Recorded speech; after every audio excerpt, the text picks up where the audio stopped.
मित्रांनो, श्री स्वामी समर्थ. आयुष्यातल्या या गुंतागुंतीत आपण स्वतःला विसरलो आहोत. चला पुन्हा एकदा स्वतःची भेट घेऊया. कदाचित तिथेच आपल्याला सगळे उत्तर मिळतील. जीवन हे एक प्रवास आहे, तो आनंदाने करा. रडत रडत जगण्यापेक्षा हसत हसत जगलेलं कधीही चांगलं. आणि हसण्यासाठी कोणत्याही प्रकारची आणि कारणाची गरज नाही. फक्त जगणं हे एकच मोठं कारण आहे. तुम्ही आहात हाच एक मोठा चमत्कार आहे. या चमत्काराचा आनंद घ्या. बाकी सगळं तर येत जात राहणार. आयुष्याच्या या खेळात आपण सगळे खेळाडू आहोत. चला चांगला खेळ खेळूया.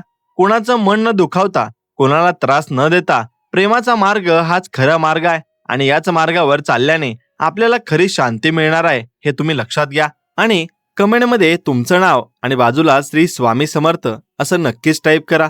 आणि हा व्हिडिओ आवडत असेल तर व्हिडिओला एक लाईक करा आणि आपल्या चॅनलला सबस्क्राईब करून बाजूला असलेली घंटी नक्कीच दाबा. मित्रांनो, स्वामी समर्थांचे विचार आपल्याला नेहमीच प्रेरणा देत राहतील. त्यांच्या शिकवणीनुसार जगण्याचा प्रयत्न करूया. आयुष्य नक्कीच समृद्ध होईल. मित्रांनो, आपलं आयुष्य हे एका फुलासारखं असतं, जे उमलतं आणि कोमसतं. पण जोपर्यंत ते उमललेलं असतं तोपर्यंत त्याचा सुगंध सगळीकडे दरवळत असतो. आपल्यालाही तसंच बनायचं आहे. आपला सुगंध म्हणजे आपले विचार आहेत आणि आपले कर्म हे इतरांना आनंद देणारे असावेत. मरण तर सगळ्यांनाच आहे, पण जगणं असं असावं की मरणालाही आपलं कौतुक वाटावं. हे सगळं करताना आपल्याला अनेक अडचणी येतील. लोक नावं ठेवतील, पण आपण आपल्या मार्गावरून हटायचं नाही. लोक काय म्हणतील याकडे दुर्लक्ष करायला शिका. लोकांचं कामच आहे बोलणं. आपण आपल्या सत्याशी ठाम राहिलं पाहिजे. स्वतःच्या नजरेत आपण बरोबर असायला हवं. मग जगाची पर्वा करायची गरज नाही. पण स्वतःच्या नजरेत बरोबर असणं म्हणजे काय, तर आपलं मन आपल्याला खात नसावं. आपली सद्विवेक बुद्धी जागी असायला हवी. प्रत्येक कृती करण्यापूर्वी स्वतःला विचारा की मी हे का करतोय, ते योग्य आहे का. जर आतून हो आलं तर मग बिंदास्त पुढे जा. आणि जर मनात थोडीही शंका असेल तर थांबा. मन कधीच खोटं बोलत नाही. आपण फक्त त्याच्याकडे दुर्लक्ष करतो. मनाचा आवाज ऐकायला शिका. तोच तुमचा खरा मार्गदर्शक आहे. गुरु किंवा मार्गदर्शक बाहेर असतातच, पण खरा गुरु तुमच्या आत बसलेला आहे. त्याला ओळखा. आणि स्वामी समर्थांनी सुद्धा हे सांगितलंय की मी तुझ्या आत आहे. मग बाहेर शोधण्यापेक्षा आत शोधणं जास्त सोपं नाही का. पण आपण सोप्या गोष्टी अवघड करतो. बाह्य डालडौलात आपण अडकतो. साधेपणा हीच खरी सुंदरता आहे. साध्या गोष्टीत जो आनंद आहे ना, तोच कशातच नाही. जेवढं साधे असो, कपडे साधे असो, पण विचार मात्र उच्च असायला हवेत. विचारांची उंची हीच माणसाची खरी उंची असते. शरीर तर नश्वर आहे, विचार मात्र अमर असतात. आपण कोणाचे विचार घेऊन जगतोय, आपण कोणाला आदर्श मानतोय, हे खूप महत्वाचं आहे. ज्यांच्या आयुष्यात संघर्ष होता आणि ज्यांनी त्या संघर्षावर मात केली, अशा लोकांकडून शिका. यशोगाथा वाचण्यापेक्षा संघर्षाच्या कथा वाचा, कारण त्यातून आपल्याला हिंमत मिळते. यश हे परिणाम नाही, संघर्ष ही प्रक्रिया आहे. आणि या प्रक्रियेतून आपण घडतोय. मला वाटतं आपण खूप वेळा स्वतःला कमी लेखतोय. आपल्याला वाटतं की आपण काहीच करू शकत नाही, पण आपल्याला अफाट शक्ती आहे आणि फक्त ती सुप्त अवस्थेत आहे. तिला जागृत करा. स्वामी समर्थांचे नाव हे त्या शक्तीला जागृत करण्याचं एक माध्यम आहे. ते नाव घेताना तुमच्यात एक वेगळा आत्मविश्वास येतो. तो आत्मविश्वास तुम्हाला कोणत्याही संकटातून पार पाडू शकतो. विश्वास ठेवा स्वतःवर आणि त्या शक्तीवर. आयुष्य बदलण्यासाठी एका क्षणाची गरज असते आणि तो क्षण कधीही येऊ शकतो. कदाचित तो क्षण आत्ताच असेल, कोण जाणे. पण तयारी ठेवा. संधी कधीही दार ठोठावू शकते आणि जेव्हा ती दार ठोठावेल तेव्हा तुम्ही तयार असायला हवे. आळस सोडा आणि कामाला लागा. आळस हा माणसाचा शत्रू आहे आणि तो आपल्याला काहीच करू देत नाही. चैतन्यमयी राहा. कामात आनंद शोधा. प्रत्येक दिवस हा एक नवीन जन्म आहे असं समजून जगा. काल काय झालं ते विसरा. उद्या काय होईल याचा विचार सोडा. आज काय करायचंय त्यावर लक्ष द्या. आयुष्यातल्या लहान लहान गोष्टींचे आभार मानताना कधी कधी डोळ्यात पाणी येतं. किती काही दिलंय देवाने आपल्याला, पण आपण फक्त जे नाही त्याबद्दलच रडत असतो. ही वृत्ती बदला. स्वामी समर्थ असं लिहा कमेंटमध्ये आणि आजपासून एक नवीन सुरुवात करा. सकारात्मकतेची, आनंदाची आणि समाधानाची. आयुष्य कसं असेल हे सांगता येत नाही, पण ते आपण कसं जगू हे मात्र आपल्या हातात आहे. त्यामुळे चांगल्या विचारांची कास धरा. वाईट प्रवृत्तीपासून लांब राहा. कोणाबद्दलही मनात द्वेष बाळगू नका. माफ करायला शिका आणि मनातली अडी काढून टाकल्यावर जे स्वतंत्र मिळतं ना, ते शब्दात सांगता येणार नाही. ते अनुभवा. जग खूप सुंदर आहे आणि आपणही त्या सौंदर्याचा एक भाग आहोत. चला हे जग अजून सुंदर बनवूया. आपल्या अस्तित्वाने कोणाचं तरी भलं व्हावं, कोणाच्या तरी चेहऱ्यावर हसू यावं, हेच जगण्याचं सामर्थ्य आहे. बाकी सगळं तर माया आहे. आज आहे उद्या नाही. पण जे आपण इतरांना देतो तेच आपल्याकडे कायमचं राहतं. प्रेम द्या, प्रेम मिळेल. आदर द्या, आदर मिळेल. निसर्गाचा हाच नियम आहे जो आपण कधीच विसरता कामा नये. आयुष्याचा प्रवास असा चालू राहणार आहे. कधी ऊन असेल तर कधी सावली आहे, पण आपण मात्र स्थिर राहायचं आहे. आपल्या ध्येयापासून ढळायचं नाही. आणि ध्येय काय असावं तर फक्त पैसा मिळवणं हे ध्येय असू शकत नाही. ध्येय हे असं असावं जे आपल्याला आणि समाजाला उन्नत करेल. स्वतःचा विकास करताना समाजाचाही विकास करा. आपण समाजाचे देणे लागतो. आपल्या ज्ञानाचा, आपल्या संपत्तीचा उपयोग इतरांसाठी करा. त्यातून जे समाधान मिळेल ते तुम्हाला कुठेच मिळणार नाही. हे सगळं बोलताना मला असं वाटतंय की अजूनही बरंच काहीतरी राहिलंय. पण कदाचित काही गोष्टींना बोललेल्याच चांगल्या असतात. त्या फक्त अनुभवायच्या असतात. स्वतःच्या अनुभवातून शिका. अनुभव हा सगळ्यात मोठा शिक्षक आहे. तो जे शिकवतो ते कोणतंही पुस्तक शिकवू शकत नाही. म्हणून आयुष्याला भिडायला शिका. संकटापासून पळू नका, त्यांना सामोरे जा. संकटातच आपली खरी कसोटी असते आणि त्या कसोटीत उतरणं हेच खरं जगणं आहे. स्वामी समर्थांचा आधार आहेच, मग भीती कशाची? ते आहेत ना पाठीशी. हे सतत स्वतःला बजवत राहा. मग बघा तुमची ताकद कशी वाढते. जीवनातल्या या सगळ्या गोष्टी आपल्याला एकच गोष्ट सांगतात, ती म्हणजे श्रद्धा ठेवा. श्रद्धा असेल तर रस्ता सापडतो. श्रद्धा नसेल तर रस्ता असूनही आपण हरवतो. श्रद्धेचा दिवा नेहमी तेवत ठेवा. तो तुम्हाला अंधारातही वाट दाखवेल. माणूस म्हणून जगताना सगळ्यात जास्त ओढाताण कशाची होती माहिती आहे? ती म्हणजे लोकांच्या नजरेत स्वतःला सिद्ध करण्याची. आपण कायम कोणाला तरी काहीतरी पटवून देण्यात आपलं निम्मे आयुष्य घालवतो. कधी घरच्यांना, कधी मित्रांना, कधीतरी अगदी अनोळखी माणसांना सुद्धा आपण किती बरोबर आहोत हे सांगायची आपल्याला घाई झालेली असते. पण कधीतरी शांत बसून स्वतःलाच विचारलं पाहिजे की हे सगळं खरंच गरजेचं आहे का? मला आठवतंय, एकदा मी एका अशा वादात अडकलो होतो जिथे माझं काहीच चुकलं नव्हतं. मी तावातावाने माझं म्हणणं मांडत होतो, ओरडून सांगत होतो की मी कसा योग्य आहे. समोरची व्यक्ती काही ऐकायला तयार नव्हती. मग अचानक मला स्वामींच्या त्या एका शब्दाची आठवण झाली, स्थिर. मी एकदम शांत झालो. समोरचा माणूस ओरडत होता, पण माझ्या आत एक अशी वेगळी शांतता पसरली होती.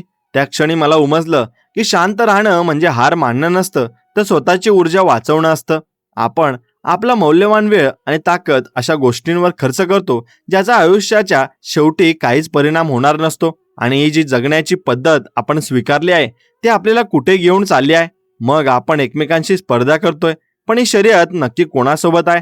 आजकाल घराघरात माणसं एकमेकांशी बोलण्यापेक्षा मोबाईलमध्ये जास्त डोकं खुपसून बसलेली असतात. शेजारी कोण राहतंय, त्याचं काय दुःख आहे याच्याशी आपल्याला काही घेणं देणं नाही आणि उरलेलंही नाही. आपण स्वार्थी झालो आहोत की आपण फक्त घाबरलेलो आहोत? भीती ही माणसाला विळखा घालून बसली आहे. उद्याची भीती, नोकरी सुटण्याची भीती, नाती तुटण्याची भीती, आणि या सगळ्या भीतीपोटी आपण आजचा क्षण जगायचं विसरून जातो. मला सांगा, उद्याचं कोणाला ठाऊक आहे? कोणी पाहिलंय उद्या? मग जो क्षण आज आपल्या हातात आहे ना, तो आपण इतक्या तणावात का घालवायचा? तुमचं नाव कमेंटमध्ये लिहा, म्हणजे कळेल की आपण किती जण या विचारांशी जोडलेलो आहोत. स्वामी समर्थ म्हणतात की जे काही होणार आहे ते आधीच ठरलेलं आहे. मग आपण उगीच चिंता करून काय साध्य करणार आहोत? याचा अर्थ असा की आपण प्रयत्न सोडून द्यायचे. प्रयत्न तर करायचेच, पण त्याचं फळ काय मिळेल याची काळजी करत बसायचं नाही. हे सांगणं खूप सोपं वाटतं, पण प्रत्यक्ष आयुष्यात उतरवणं खूप कठीण आहे. मला स्वतःला सुद्धा अनेकदा हे जमत नाही, पण प्रयत्न करणं तर आपल्या हातात आहे ना. आपण खूपदा नशिबाला दोष देतो. माझं नशीब खराब आहे, माझ्यासोबत असं का होतं, हे प्रश्न आपल्याला सतावतात. पण नशीब म्हणजे नक्की काय? आपणच भूतकाळात केलेल्या कर्माची फळं म्हणजे आजचं नशीब आहे. मग जर आज आपण चांगलं वागलो तर उद्याचं नशीब चांगलं होणारच नाही का? मग पेरलेलं कधीच वाया जात नाही, हे निसर्गाचं तत्व आहे. मग ते कष्ट असोत किंवा कोणाला तरी केलेलं भलं असो, जीवनातल्या या सगळ्या धावपळीत आपण आपल्या शरीराची किती काळजी घेतो. आपण यंत्रासारखे राबतोय. वेळेच्या वेळी जेवण नाही, झोप नाही. कायसाठी? फक्त थोडे जास्त पैसे मिळवण्यासाठी. पण ते पैसे खर्च करायला जर शरीरात साथ देणार नसेल तर मग त्या पैशाचा काय उपयोग? शरीरापेक्षा मनाचं आरोग्य जास्त महत्वाचं आहे. मन प्रसन्न असेल तर सगळं जग सुंदर दिसतं. आणि मन प्रसन्न कसं राहणार जेव्हा आपण इतरांच्या सुखात आनंद मानू? आजकाल लोकांचा स्वभाव असा झालाय की दुसऱ्याचं बरं झालेलं बघून आपल्या पोटात दुखायला लागतं. हे असूयेचं मळ आपल्या मनाला घेरून टाकतं. आणि म्हणून यातून बाहेर पडण्यासाठी नामस्मरणासारखा दुसरा उपाय नाही. जेव्हा आपण स्वामी समर्थ म्हणतो तेव्हा ती कंपनं आपल्या शरीरात एक वेळची ऊर्जा निर्माण करतात आणि ती ऊर्जा आपल्याला नकारात्मक विचारांपासून दूर ठेवते. आयुष्यात अशी काही वळणं येतात जिथे आपल्याला कळत नाही की पुढे कुठे जायचंय, आणि अशा वेळी बुद्धी थकते आणि मग आपण देवाकडे धाव घेतो. पण देवाला फक्त संकटातच का आठवायचं? तो तर प्रत्येक श्वासासोबत आपल्या सोबत असतो. मग आपणच त्याच्याकडे दुर्लक्ष करतो. मला वाटतं आपण थोडं थांबायला हवं, निसर्गाच्या सानिध्यात जायला हवं. कधी एखाद्या झाडाखाली बसून फक्त पक्ष्यांचा चिवचिवाट ऐकायला हवा. आणि त्या आवाजात जी शांतता आहे ती कोणत्याही महागड्या गाडीत किंवा महागड्या संगीतात नाही. आपण कृत्रिम जगात राहतोय. आपल्याला कृत्रिम थंडावा लागतो आणि कृत्रिम प्रकाश लागतो. आणि आता तर आपल्या भावना सुद्धा कृत्रिम झाल्या आहेत. म्हणून आपण हसतो तेव्हा ते मनापासून असतं का, की फक्त फोटो काढण्यासाठी दिलेलं ते एक प्रदर्शन असतं? आपल्या आयुष्यातलं सत्य हरवत चाललंय आणि हेच आपल्याला अस्वस्थतेचं मूळ कारण आहे. आपण ते नाही आहोत जे दाखवण्याचा प्रयत्न करतोय. मुखवटे घालून फिरण्यापेक्षा आपल्या खऱ्या चेहऱ्याने जगणं कितीतरी जास्त सोपं आहे. चूक झाली तर ती मान्य करायला शिका. त्यात कसली आलेलाच, माणूस आहे म्हटल्यावर चुका तर होणारच, पण त्या चुकीतून काहीतरी शिकणं आणि ती पुन्हा न करणं हे जास्त महत्वाचं आहे.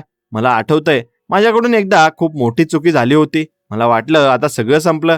पण जेव्हा मी ती चूक प्रामाणिकपणे मान्य केली तेव्हा समोरच्या माणसाने मला माफ केलं. तेव्हा मला समजलं की प्रामाणिकपणामध्ये किती ताकद असते.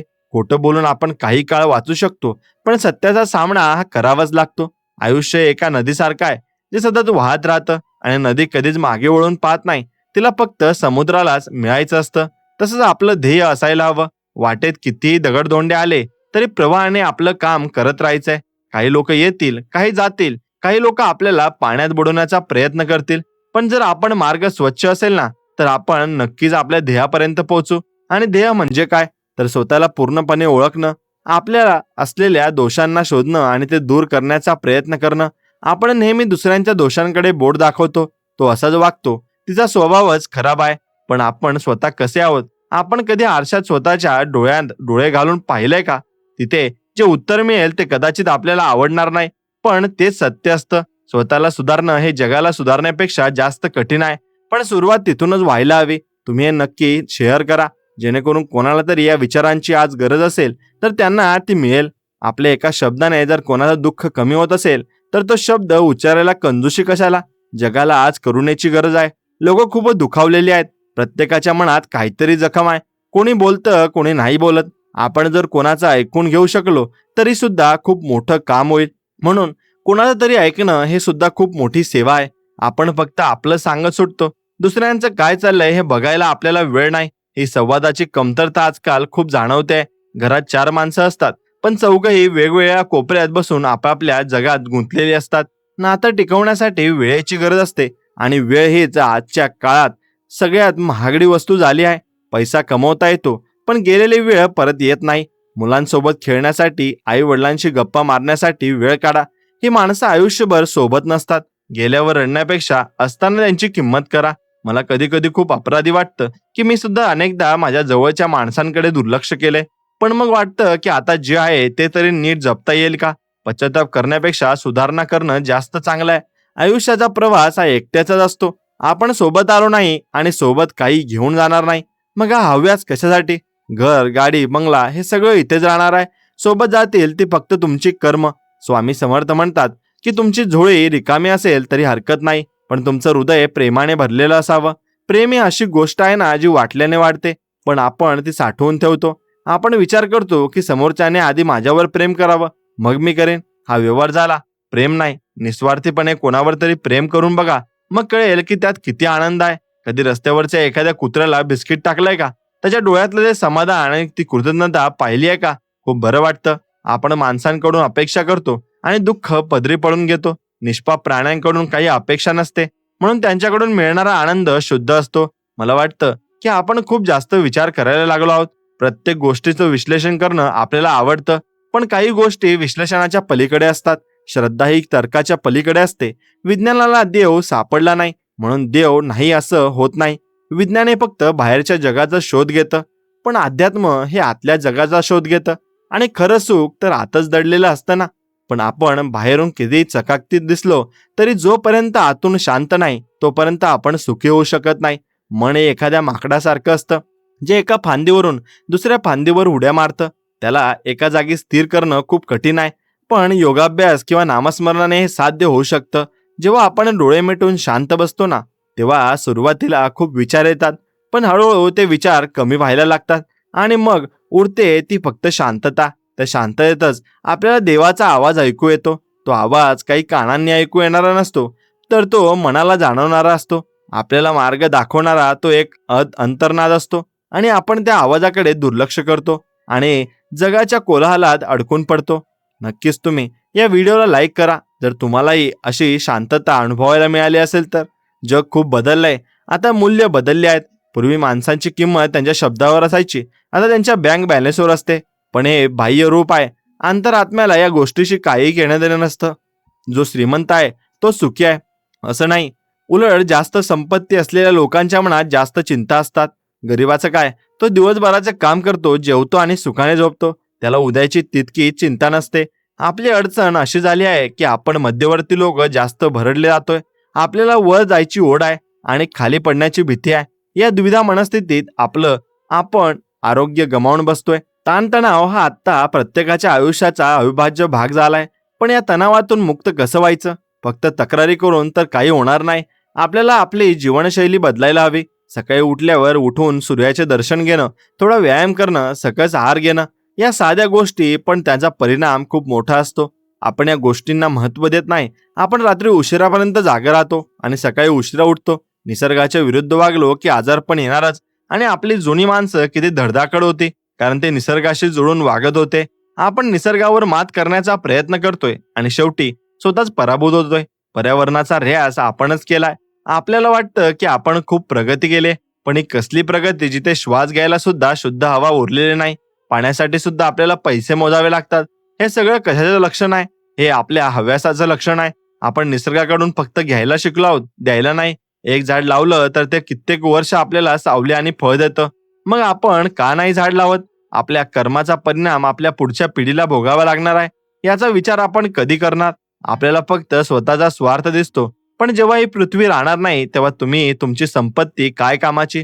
स्वामी समर्थांच्या आयुष्यातली साधेपणाची शिकवण आपण विसरलो आहोत. ते तर एका लंगोटवर राहायचे, पण त्यांच्याकडे संपूर्ण जगाची श्रीमंती होती. मग तुम्ही लक्षात घ्या, तुम्ही कसे राहिले पाहिजेत आणि आपल्याकडे काय आहे आणि आपण कसे राहायला हवे यावर तुम्ही नक्कीच विचार करायला हवा. मग एक गोष्ट लक्षात घ्या, आपण मात्र कपड्यांच्या आणि वस्तूंच्या ढिगाऱ्या स्वतःला शोधतोय. मला आठवतंय, एकदा माझ्याकडे खूप कमी पैसे होते, पण त्या दिवशी मी जे अन्न खाल्लं होतं त्याची चव मला आजही आठवते. कारण तेव्हाही मला खूप भूक लागली होती. आणि आज आपल्याकडे सगळं काय आहे, पण अन्नाची चव हरवली आहे. कारण आपण गरजेपेक्षा जास्त खायला लागलो आहोत. प्रत्येक गोष्टीत आपण अतिरेक करतोय. संयम हा शब्द आपल्या डिक्शनरीतून गायब झालाय. कशाची वाट बघणं आपल्याला जमत नाही. सगळं काही लगेच हवं असतं, पण जे हळूहळू मिळतं त्याची चव काही वेगळीच असते. आयुष्यात संयम ठेवायला शिका. आज जे दुःख आहे ते उद्या राहणार नाही. काळ हा सगळ्यात मोठा औषध आहे. वेळ द्या, परिस्थिती सुधारेल. उगीच डोकं आपटून काही साध्य होणार नाहीये. जे तुमच्या हातात नाही त्याचा ताण घेऊ नका. कधीतरी आकाशातल्या चांदण्यात बघत बसा. त्याकडे बघितल्यावर समजतं की आपण किती छोटे आहोत. हे ब्रह्मांड किती अथांग आहे आणि आपली समस्या किती नगण्य आहे. मग आपण आपल्या समस्येला इतकं मोठं करतो की आपल्याला त्यासमोर दुसरं काही दिसतच नाही. समस्या ही एखाद्या डोंगरासारखी असते. जर तुम्ही लांबून पाहिलं तर ती खूप मोठी वाटते, पण जर तुम्ही चढायला सुरुवात केली तर रस्ता आपोआप सापडतो आणि चढताना धाप लागते, कष्ट होतात, पण शिखरावर पोहोचल्यावर जो आनंद मिळतो तो शब्दातही असतो. की म्हणून संकटांना घाबरू नका आणि ती तुम्हाला मजबूत करण्यासाठी येतात. पोलाद जेव्हा आगीतून तावून सुलाखून निघताना तेव्हाच त्याला धार येते. तसंच माणसाचं आहे. कठीण काळात आपल्याला खरा माणूस बनवतो. आणि मला आयुष्यात खूपदा असं वाटलंय की आता बाद झालं, आता पुढे जाऊ शकत नाही. पण मग कोणीतरी अनोळखी व्यक्ती भेटते, काहीतरी असं बोलून जाते की पुन्हा हिंमत येते. ती अनोळखी व्यक्ती कोण असते? तो स्वामींचा आज एक संदेश असतो. ते कोणाच्याही रूपाने मदतीला येऊ शकतात. फक्त आपली श्रद्धा हवी. अंधविश्वास नको, पण विश्वास हवा. विश्वास ही अशी गोष्ट आहे की ती मेलेल्या माणसातही प्राण फुंकू शकते. तुमचं नाव कमेंटमध्ये नक्कीच लिहा. बघूया कोण कोण हे मनापासून ऐकते. आयुष्यात नाती टिकवणं हे एक मोठं आव्हान आहे. आजकाल नाती काचेसारखी झाली आहेत. जरा धक्का लागला की फुटतात आणि फुटलेली काच जोडता येत नाही. जोडली तरी तडा राहतोच. म्हणून नाती जपताना शब्दांचा वापर जपून करा. एकदा तोंडातून बाहेर पडलेला शब्द परत घेता येत नाही. राग आला की माणूस काहीही बोलून जातो आणि नंतर आयुष्यभर पश्चाताप करतो. त्या रागाच्या क्षणी फक्त 10 पर्यंत आकडे मोजा. बघा तुमचा राग शांत होतो का? आणि हे साधे उपाय आहेत, पण खूप प्रभावी आहेत. आपण संतांच्या गोष्टी ऐकतो, पण त्या आचरणात आणत नाहीत. आणि संतांनी आपल्याला काय सांगितलंय? फक्त प्रेम आणि शांती. पण आपण धर्माच्या नावाने भांडतोय आणि हे खूप मोठं दुर्दैव आहे. स्वामींनी कधीच विचारलं नाही की तू कोणत्या जातीचा आहेस. त्यांच्याकडे जो आला तो त्यांचाच झाला. मग आपण हा भेद का करतोय? माणुसकी हाच खरा धर्म आहे आणि हेच स्वामींना सुद्धा अपेक्षित आहे. जर तुम्ही कोणाचं मन दुखावून स्वामींची पूजा करत असाल तर ती पूजा स्वामींपर्यंत पोहोचणार नाही. देवाला नैवेद्य दाखवण्यापेक्षा भुकेलेलं अन्न द्या, ते देवाला जास्त आवडेल. आपण बाह्य विधीमध्ये इतके अडकलो आहोत की भक्तीचा मूळ गाभा विसरलो आहोत. भक्ती म्हणजे काय? तर देवाशी असलेलं एक अतूट नातं आहे. ते नातं भीतीवर आधारित नसावं, तर ते प्रेमावर आधारित असावं. आपण देवाला घाबरतो म्हणून त्याची पूजा करतो, हे चुकीचं आहे. देव हा आपला पिता आहे आणि माता आहे, मित्र आहे. मग त्याला कशाला घाबरायचं? तो तर आपल्याला प्रेम देतो ना. आपण स्वतःच्या मनातून भीती निर्माण केली आहे. नको त्या अंधश्रद्धा पाळतोय आपण. आणि हे केलं तर पाप लागेल, ते केलं तर देव कोपेल. देव कधीच कोपत नाही, तो फक्त करुणा सागर आहे. आपले कर्मच आपल्याला फळ देतात. आपण जे काही भोगतोय ते आपल्याच कर्माचं फळ आहे. म्हणून कोणालाही दोष देऊ नका, स्वतःच्या कर्माकडे लक्ष द्या. जीवनातल्या या वळणावर मला जे काही उमजलंय ते हेच आहे की साधेपणाने राहणं आणि कोणालाही त्रास न देणं हेच खरं पुण्य आहे. बाकी सगळं तर दिखावा आहे. आजकाल आपण दिखाव्यासाठी खूप पैसे खर्च करतोय. लग्नात, सणासुदीला आपण किती श्रीमंत आहोत ते दाखवण्याचा आपला प्रयत्न असतो. पण त्याने काय होतं? फक्त लोकांची खोटी प्रशंसा मिळते. आतून आपण मात्र रिकामेच असतो. आणि म्हणूनच स्वतःला समृद्ध करा, विचारांनी, वासनाने आणि चांगल्या वृत्तीने. नक्कीच पुस्तकही आपले खरी मित्र असतात, हे लक्षात घ्या. ते आपल्याला नवीन जग दाखवतात. पण आजकाल कोणाला वाचनाची आवड उरली नाहीये. आपण रील्स आणि शॉर्ट्स व्हिडिओ बघण्यात इतके दंग झालो आहोत की आपलं लक्ष विचलित झालंय. एका जागी बसून 10 मिनिटे एकाग्रतेने आपण काहीच करू शकत नाही. ही एकाग्रता वाढवण्यासाठी थोडा वेळ शांत बसण्याची सवय लावा. आयुष्यातली सगळ्यात मोठी संपत्ती म्हणजे समाधान आहे. ज्याच्याकडे समाधान आहे तो झोपडीत राहून सुद्धा राजा असतो आणि ज्याच्याकडे समाधान नाही तो महालात राहून सुद्धा दरिद्री असतो. समाधानी कसं व्हायचं? जे आहे त्यात आनंद मानायला शिका. माझ्याकडे हे नाही ते नाही म्हणण्यापेक्षा माझ्याकडे हे किती चांगलं आहे हा विचार करा. बघा तुमचं जग कसं बदलतं. तुमच्याकडे जे आहे ते कदाचित दुसऱ्याचं स्वप्न असू शकतं. याचा कधी विचार केलाय का? आपण खूप नशीबवान आहोत की आपल्याला 2 वेळचं अन्न मिळतंय, डोक्यावर छप्पर आहे. जगात असे करोडो लोक आहेत ज्यांना हे सुद्धा मिळत नाही. मग आपण तक्रार का करायची? कृतज्ञ राहा. कृतज्ञता ही सुखाची गुरुकिल्ली आहे. रोज सकाळी उठल्यावर आभार माना की अजून एक दिवस मिळालाय जगण्यासाठी. मग दिवसभराचा ताण कमी वाटू लागेल. आयुष्याचा खेळ असाच आहे. कधी आपण जिंकतो तर कधी हारतो, पण खेळणं महत्वाचं आहे. मैदानाबरोबर बसून टीका करणं सोपं असतं, पण मैदानात उतरून 2 हात करणं कठीण असतं. म्हणून आयुष्याच्या मैदानात उतरा, लढा, हार मानू नका. स्वामी तुमच्या सोबत आहेत. ते तुम्हाला कधीच एकटं सोडणार नाहीत. फक्त तुम्हाला त्यांची हाक ऐकू यायला हवी आणि ती हाक ऐकण्यासाठी मन शांत असावं लागतं. कोलाहलात आवाज ऐकू येत नाही. म्हणून अधूनमधून एकांतात जा, स्वतःशी गप्पा मारा, स्वतःला विचारा की नक्की कुठे चूक होते, का मन अशांत आहे. प्रश्नांची उत्तरं शोधायला लागलात की मग बाहेरील कोणा मार्गदर्शकाची गरज नाही. मग आपण स्वतःचेच गुरु बनू शकतो. पण त्यासाठी स्वतःशी प्रामाणिक राहावं लागतं. आपण स्वतःला खूप फसवतो. आपल्याला आपल्या चुका दिसत नाहीत किंवा आपण त्या बनू आणि बघू इच्छित नाहीत. पण जोपर्यंत आपण आपली चूक मान्य करत नाही तोपर्यंत सुधारणा कशी होणार? आयुष्यात चुका होणं गैर नाही, पण त्या लपवणं किंवा त्यांचं समर्थन करणं चुकीचं आहे. एकदा एका माणसाने मला विचारलं होतं, स्वामींना काय आवडतं? मी म्हणालो, स्वामींना सत्य आवडतं. सत्याने वागणाऱ्या माणसाच्या मागे स्वामी नेहमी उभे राहतात. भले त्याला सुरुवातीला त्रास होईल, पण शेवटी विजय सत्याचा होतो. सत्याची कास धरली की भीती निघून जाते, कारण तुम्हाला काही लपवायचं नसतं. खोटं बोलणाऱ्याला नेहमी टेन्शन असतं की आपलं खोटं उघड तर होणार नाही ना. पण सत्य सांगणाऱ्याला कशाची चिंता नसते. आयुष्य सरळ, साधं आणि पारदर्शक असावं. मग बघा जगणं किती सुखकर होतं. आपल्या मनातला कचरा साफ केल्याशिवाय आपल्याला नवीन विचार सुचणार नाहीत. कचरा म्हणजे काय? तर जुन्या आठवणी, कोणाबद्दलचा राग, द्वेष हे सगळं बाहेर फेकून द्या. मन रिकामं करा. मग त्यात स्वामींचे विचार भरता येतील. रिकाम्या भांड्यातच दूध ओतता येतं, भरलेल्या भांड्यात नाही. तसंच तुमचं मन जर अहंकाराने भरलेलं असेल तर तिथे ज्ञान कसं टिकणार आहे? म्हणून आधी अहंकार सोडा. मी कोण आहे हा विचार करा. जेव्हा आपण स्वतःला शून्य करतो तेव्हाच आपल्याला त्या अनंताचा अनुभव येतो. हे सगळं सांगताना मला जाणवतंय की आपण किती लांब आलो आहोत आपल्या मूळ स्वभावापासून. आपण निसर्गात शांत आणि आनंदी आहोत, पण आपण स्वतःवर दुःखाचे थर चढून घेतले आहेत. हे थर आपल्याला आज खरवडून काढावे लागतील. आणि कोणाला तरी ऐकलं म्हणून एखादा व्हिडिओ पाहिला म्हणजे झालं असं नाही, हे आचरणात आणायला हवं. आणि अनुभवाशिवाय ज्ञान हे ओझं असतं. त्यामुळे जे काही चांगलं वाटतं ते लगेच करायला सुरुवात करा. उशीर करू नका. वेळ कोणासाठी थांबत नाही. म्हातारपणी कसं करू असं म्हणणारे हे कधीच काही करू शकत नाही. जे करायचे ते आत्ताच करा. आजचा दिवस तुमचा आहे. उद्याचा कोणी पाहिलाय? कदाचित उद्या आपण असू किंवा नसू. म्हणून या क्षणात जगा आणि या क्षणात जे सुख आहे ते लुटा. कोणाशी तरी प्रेमाने बोला, कोणाला तरी मदत करा. हेच तर खरं आयुष्य आहे. बाकी सगळं तर फक्त जगण्यासाठी लागणारी साधनं आहेत. साध्य नाही, साध्य तर फक्त शांती आहे. आणि ती शांती आपल्याला आपल्या कर्मातूनच मिळते. स्वामी समर्थ असं लिहा आणि मनातल्या सगळ्या चिंता स्वामींच्या चरणी अर्पण करा. बघा, तुम्हाला किती हलकं वाटतंय. हा अनुभव खूप मोठा आहे. जेव्हा आपण म्हणतो की आता तू बघून घे, तेव्हा खरंच एक अदृश्य शक्ती कामाला लागते. आपल्याला फक्त माध्यम म्हणायचं आहे. आपण करता नाही आहोत ते लक्षात ठेवा. आपण फक्त निमित्त आहोत. जे काही घडतंय ते त्यांच्या इच्छेने घडतंय. मग अभिमान कसला करायचा आणि दुःख कसला करायचा? सगळं काही त्याच्यावर सोडून द्या आणि निवांत राहा. हे जे निवांतपणा आपल्याला खऱ्या आयुष्याची ओळख करून देतं. मनाशी नक्कीच मरगळ झटकून टाका आणि नवीन उमेद धरा. आयुष्य संपलेलं नाहीये, तर ते दररोज नव्याने सुरू होतंय. फक्त आपली बघण्याची दृष्टी बदलायला हवी. संकटाकडे संधी म्हणून बघायला शिका आणि संधीकडे प्रसाद म्हणून बघायला शिका. आयुष्यातला या सगळ्यात वाटा आपल्याला एकाच ठिकाणी घेऊन जातात आणि ती जागा म्हणजे आपलं स्वतःचं अंतर्मन आहे. तिथं पोहोचा, मग तुम्हाला जगाचा विसर पडेल आणि तेव्हाच तुम्हाला खरी मुक्ती मिळेल. मुक्ती म्हणजे संन्यास घेणं नाही, तर संसारात राहून सुद्धा संसाराच्या मोहमायेत न अडकणं. हे कठीण आहे पण अशक्य नाही. स्वामी समर्थांच्या आशीर्वादाने हे नक्कीच शक्य आहे. विश्वास ठेवा स्वतःवर आणि त्या शक्तीवर. आयुष्य खूप सुंदर आहे आणि ते अजून सुंदर कसं करता येईल याचा विचार करा.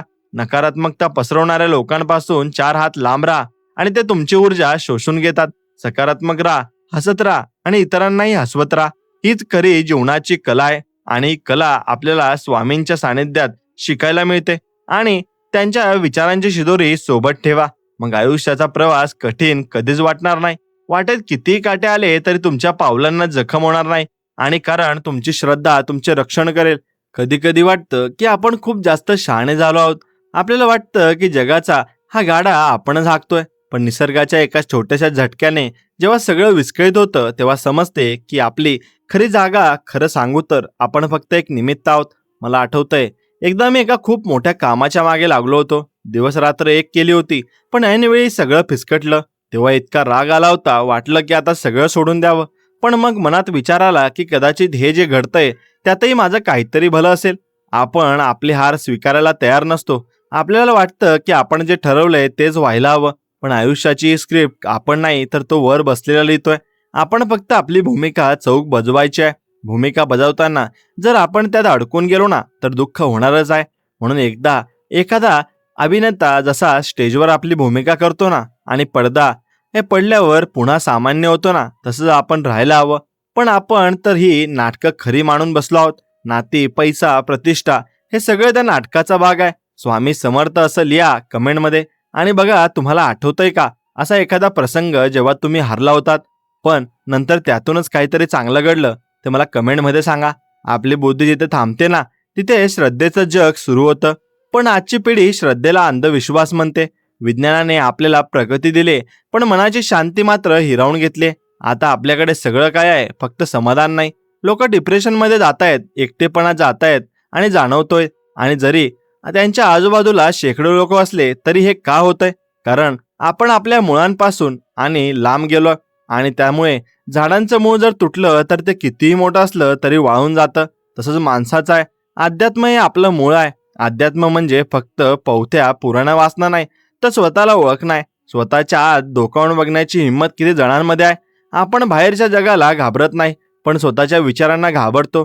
म्हणून आपल्याला सतत काहीतरी मनोरंजन हवं असतं.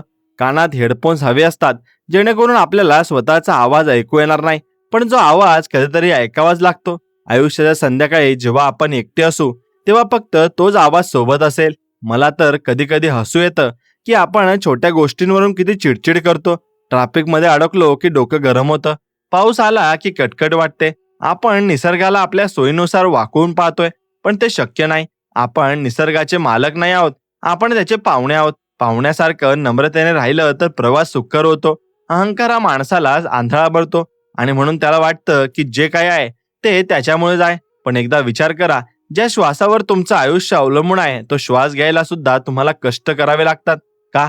कारण तो निसर्ग तुम्हाला फुकट देतोय. ज्या अन्नाने तुमचं शरीर चालतं ते तयार करायला तुम्ही फक्त बी पेरता, पण ते उगवणं आणि त्यात जीव भरणं हे तुमच्या हातात आहे का?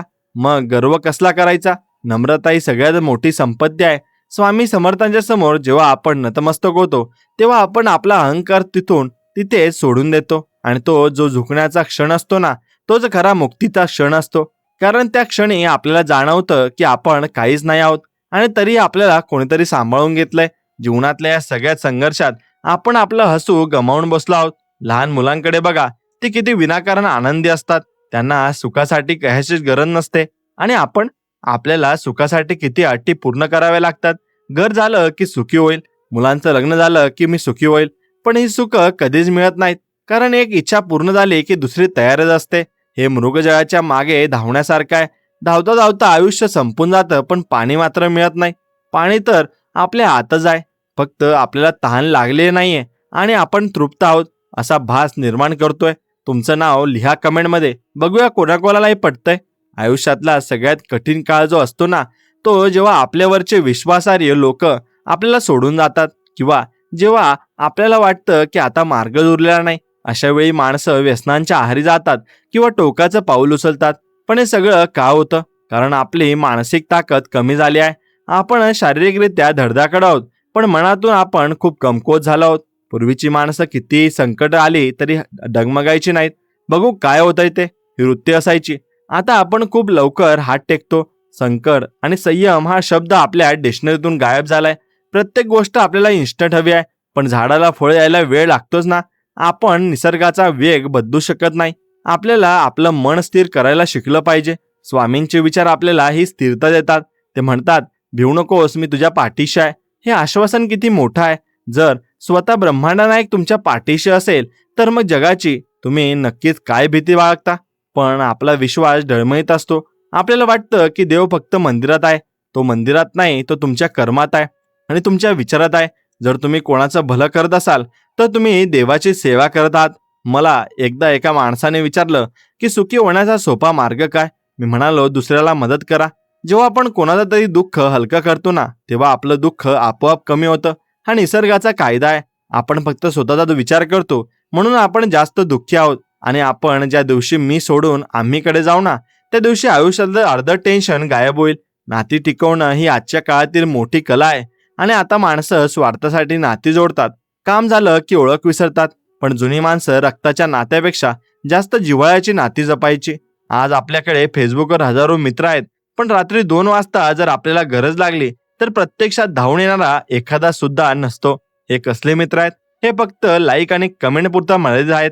खरं नातं ते असतं जे संकटात साथ देतं आणि अशी नाती कमवण्यासाठी वेळ द्यावा लागतो. आज आपल्याकडे सगळं काय आहे, फक्त वेळ नाही. आपण वेळेच्या मागे धावतोय की वेळ आपल्या मागे धावतोय हेच कळत नाहीये. कधीतरी निवांत बसून जुने फोटो बघा, जुन्या आठवणींना उजाळा द्या. तेव्हा समजेल की आपण काय गमावलंय. प्रगती झाली पाहिजे, पण ती माणुसकीच्या किमतीवर नको. आज तंत्रज्ञान इतक्या पुढे गेलंय की आपण चंद्रावर पोहोचलोय, पण शेजारच्या घरापर्यंत पोहोचायला आपल्याला वेळ नाही. हे खूप मोठं दुर्दैव आहे. आपण स्वतःला खूप मोठे समजतो, पण निसर्गाच्या एका छोट्या प्रकोपामुळे आपण आपली किंमत काहीच आहे का? काहीच नाही. एक जर मोठा भूकंप किंवा काय आला तर सगळं उद्ध्वस्त होऊ शकतं. एवढं तुम्ही लक्षात घ्या. म्हणून निसर्गाशी खेळू नका. संकटातही आपलं हसू आणि आपली माणुसकी टिकवून ठेवायची.